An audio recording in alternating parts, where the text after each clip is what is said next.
نحمدہ ونصلی علی رسول الکریم اما بعد فاعوذ باللہ من الشیطان الرجیم بسم اللہ الرحمن الرحیم رب اشرح لی صدری ویسر لی امری واحلل عقدۃ من لسانی یفقهوا قولی اللہم انفعنا بما علمتنا وعلمنا ما ينفعنا وزدنا علما اللہم انی اعوذ بک من قلب لا ينفع ومن قلب لا یخشع ومن نفس لا تشبع ومن دعوت لا يستجاب لها اللہم فقہنا فی الدین۔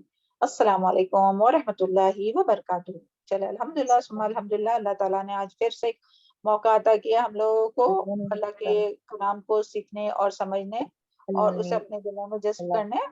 اللہ تعالیٰ ہم سب کا یہاں بیٹھنا قبول کرے اور اللہ تعالیٰ ہم سب کو اپنی مغفرت نصیب فرمائے، جنت کا راستہ ہم سب کے لیے آسان کرے۔ چلے آج انشاءاللہ سورہ المومنون آیت نمبر 92 کی پہلے تلاوت سنتے ہیں، اس کے بعد اور مزید اس کے بارے میں ہم علم حاصل کرنے کی کوشش کریں گے انشاءاللہ۔ السلام علیکم ورحمۃ اللہ وبرکاتہ۔ السلام ورحمۃ اللہ۔ اعوذ باللہ من الشیطان الرجیم بل آتیناہم بالحق وانہم لکاذبون ما اتخذ اللہ من ولد وما كان معه من الہ إذا لذهب كل إله بما خلق ولعلى بعضهم على بعض سبحان الله عما يصفون عالم الغيب والشهادة فتعالى عما يشركون قل ربي إما تريني ما توعدون ربي فلا تجعلني في القوم الظالمين وإنا على أن نريك ما نعدهم لقادرون ادفع بالتي هي أحسن السيئة نحن أعلم بما يصفون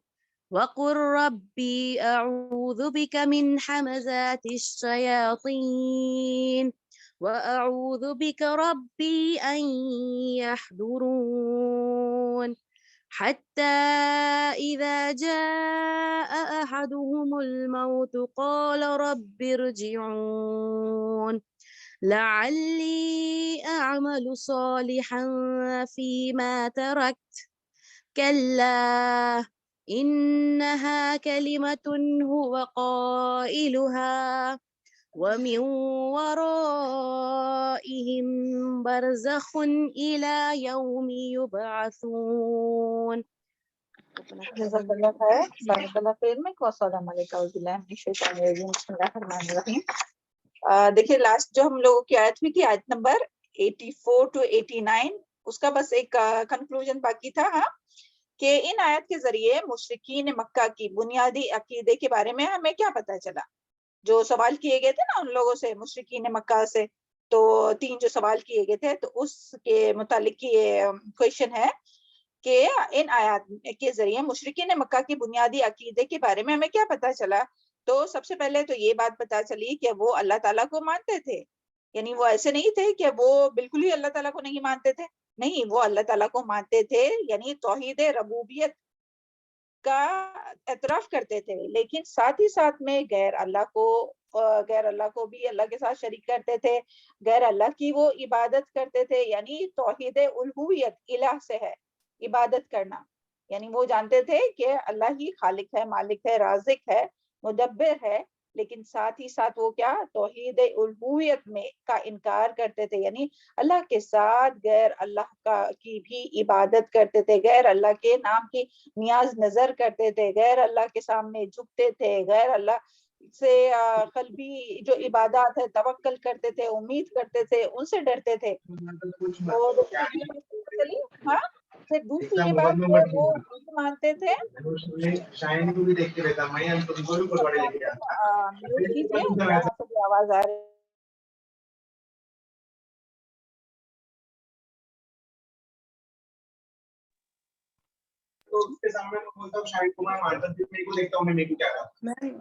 میم آپ میوٹ ہو گئے ہو۔